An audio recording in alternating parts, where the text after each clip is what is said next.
Hey, thanks for checking out Coffee with Brett. I hope that you're enjoying these quick caffeinated videos. If you ever have a project management or a TeamGantt related question, definitely get in touch. Drop a comment in the comments below or reach out to me via email. And if you're looking for more helpful video content, be sure to subscribe to our YouTube channel and click on that bell icon so that you can get notified when we release new content, which is happening pretty much weekly at this point. All right, so today I want to talk about dependencies. Now, dependencies might make you think of something, and don't worry, I'm not reliant on my 44-year-old baby blanket to get me to sleep at night or anything like that. I'm talking about dependencies in project management and planning. Also want to mention here, this is not an Agile topic, so if you're an Agilist, just enjoy the coffee. All right, so let's take it from the top. What is a dependency? Well, in traditional project management and in planning, a dependency is the relationship that defines the order in which tasks are carried out on a project. An example of that might be task B is dependent on task A if the start or finish date of task A must be reached before task B can be started.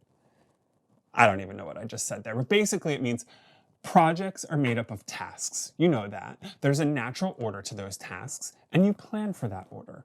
But you also note them by calling out dependencies in your plan so as to keep things moving on the proper path at the right time.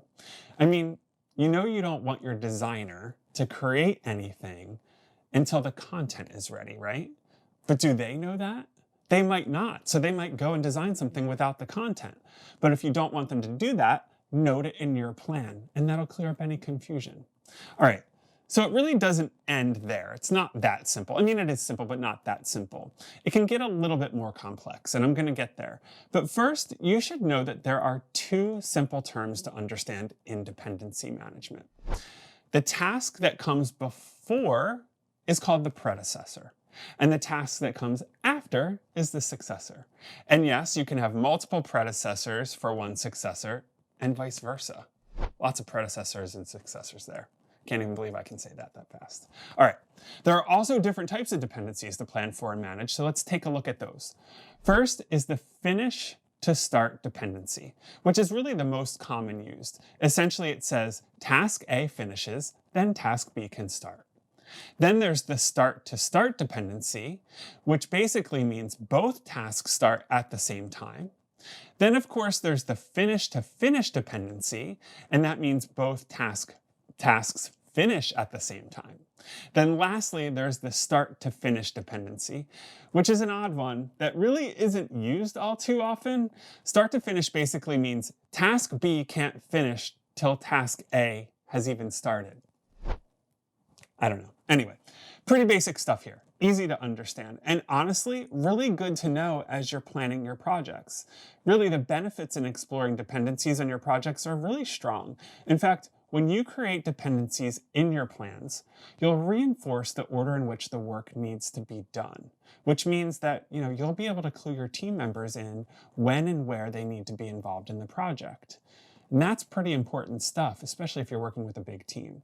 I love this aspect because it's done visually on the plan level, and just by showing a simple line that connects one task to another in a Gantt view, I can give a very clear understanding and view of what the process is. So there's really no further explanation needed. I love that. Also, by noting dependencies, you'll also be able to quickly identify risks as they relate to task timing and delivery. So for instance, if task A is going over, then task B will start late, which means your delivery date will probably be extended. Plus, when you're using TeamGantt dependencies, rescheduling those tasks is really a cinch. I mean, you can essentially drag and drop one task from one date to another, and any dependent tasks will move along with that as well. So replanning can be done in seconds. All right, so I want to put this into kind of more simple terms. There are dependencies in so many things that we do in our lives, let alone the humongous projects that we're working on that have several moving parts.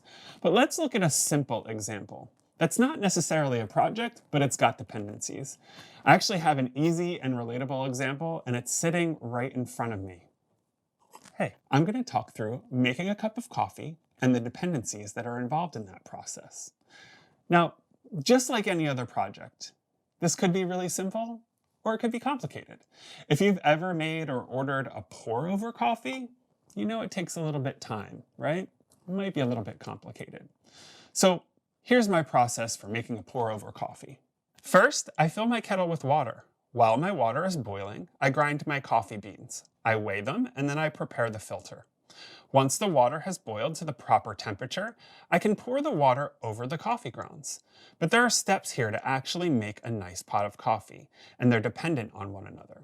So first, I pour a minimal amount of water over the coffee grounds to let the grinds bloom. Then, when that is settled after about a half a minute, I pour half of the water over the coffee and let it brew.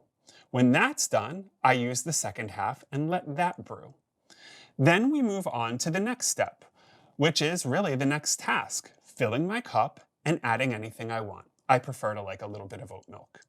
And then the final milestone in this project is enjoying the cup of coffee. Good stuff. Now, can you map the dependencies here? There are a couple of ways that you could do this, but let's map some dependencies and see how it works out with our coffee. First of all, there's no cup of coffee without coffee beans and water. So the first step is to prep those. So we'll fill the pot and grind the beans and prep the filter before we can move on to the next step, because brewing is dependent on us having boiling water and ground coffee beans. Brewing is a series of tasks that are dependent on their predecessors. So first I'll pour a little water over the grinds to let them bloom. We have to do this first because it'll make our coffee taste better. In fact, blooming is the quick bubbling of carbon dioxide in coffee grounds that occurs when freshly roasted coffee is brewed. Giving your coffee a half a minute to bloom, depending on how recently it was roasted, will absolutely enhance its flavors. So in terms of tasks, we can't start the successors until the bloom is complete. Hey, it takes less than a minute, and that's the sort of task I like. So the successors here are to pour over half the pot of water over the grounds, let it brew, and then pour the remaining water over and watch the full pot brew. The next task is dependent on having a full pot of coffee, and that's pouring and filling your cup. I put a little bit of oat milk in mine. You might use sugar, syrup, or creamer.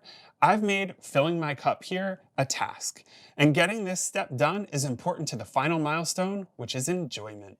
See, it's pretty easy to define dependencies, and the best part is that when you're making them in a plan and using TeamGantt, you can create dependencies once, and everyone will be made aware of them right away. And then they can view them in the Gantt view to see what's coming next. Plus, if you need to make changes and you've got dependencies built into your plan, it's a quick drag and drop to reschedule. And you can reschedule a whole set of dependencies or even an entire project. Pretty awesome stuff. All right, there's only so much one can talk about dependencies, and I've basically done that, and I feel like I've drank a whole pot of coffee at this point. So I could keep going, but I won't. So have a good one, and I'll see you in the next episode. Cheers. Hey.